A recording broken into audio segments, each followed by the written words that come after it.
So the artwork, I actually did myself. That came from a picture that we took when we were on tour with Waka Flocka last year in the Bay. We were driving like just past King City or whatever. Maybe it was further up like Fresno.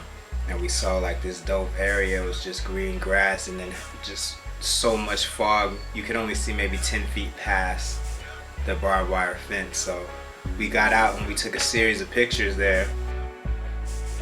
The very last picture we took was the one with us looking like we were gonna box or whatever. I remember thinking when I took that picture, like being in that stance, somehow this picture is gonna come full circle. Whether it's we have a falling out or if everything's all good and just 10 years later we look back at this picture, just has an iconic feel to it. Shout out to the homie Adam Roberts. You should follow him on Instagram. That's Shuttershot45. Yeah, it was just a moment.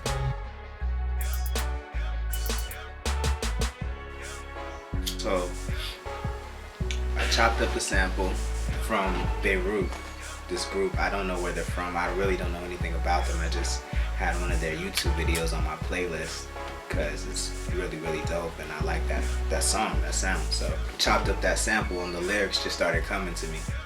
I just got Reason 8 and I don't sample that well, so I'm still trying to figure it all out. And I'm also not an engineer, so I was just taking the opportunity to kind of hone my craft and get a little bit better. Hopefully you guys think it's cool. It didn't take long, but I just knew that whatever I wanted to say, I wanted it to be heard, so I had to have the beat be more open than usual. That's why the snare and the kick drum are never really in the same place at the same time until the end of the song, because I just needed my lyrics to be heard. I needed my perspective on the whole situation to be felt and understood. And I know that beats can distract from that sometimes. So I had to figure out a way to like leave an open soundscape and leave an open path for my lyrics to cut through the middle. Hopefully it worked. Hopefully I achieved that. So that was the goal. But I like it. So. I have two favorite lyrics from this song Reparation. The first is the opening line, the picking cotton at the Purple House. Lord knows how they got me. And the ad-libs say, I fucked up, cause it was my decision. And then I go on to say, but since I'm coming from the underground, I'll probably get away scot-free. I just thought that was a dope double meaning. I was really thinking about my boy Jeremiah when I wrote that. He would get it immediately and think it was dope. But rest in peace, I love you. Just cause, you know, I'm underground MC, I'm coming from the underground. Then I'm talking from the perspective of a creative slave. So there's the Underground Railroad. I'm trying to get away from the label, which is the slave master. And, you know, I'm gonna get away scot-free. That's what I said I probably will. And I did. So it was prophetic. There's a lot of truth in the line. But I thought it was clever as an MC. Not feeling myself, but I would, if I heard that, I would be like, yo, that shit was dope. So that's one of my favorite lines. And then my second favorite line is towards the end of the song. I say, or was it really prophecy? I called the album Poor versus Rich. Now I'm fighting the aristocracy. I thought that's dope just because we had a whole album that we were getting ready to release, and it was called Poor versus Rich.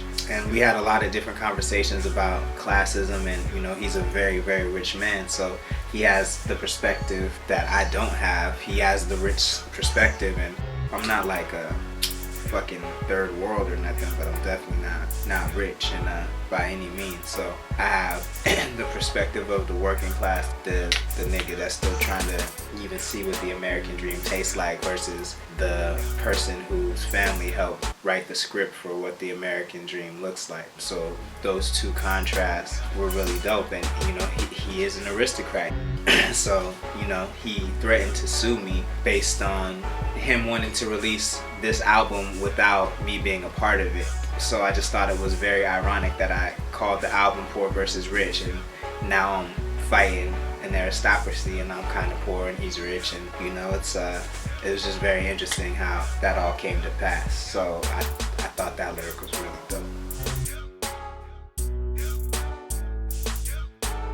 I mean, when people listen to Reparation, the song, I just want them to feel inspired to be able to take on any ops, any adversaries that might be standing in their way, whether it's their boss, whether it's just someone telling you you can't do something or that you have to do it their way in order for it to be right, or just someone that's just kind of impeding on your vision and your goal. And escape that.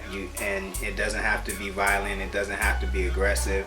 You can rise above and you can get out of that situation. It's just a matter of determination, it's a matter of persistence, and being active about it. That's, so hopefully a record like this will inspire someone to find out the story behind the record, and then hopefully that story inspires them to be active or make a move or do whatever they need to do to improve their life and their quality of life.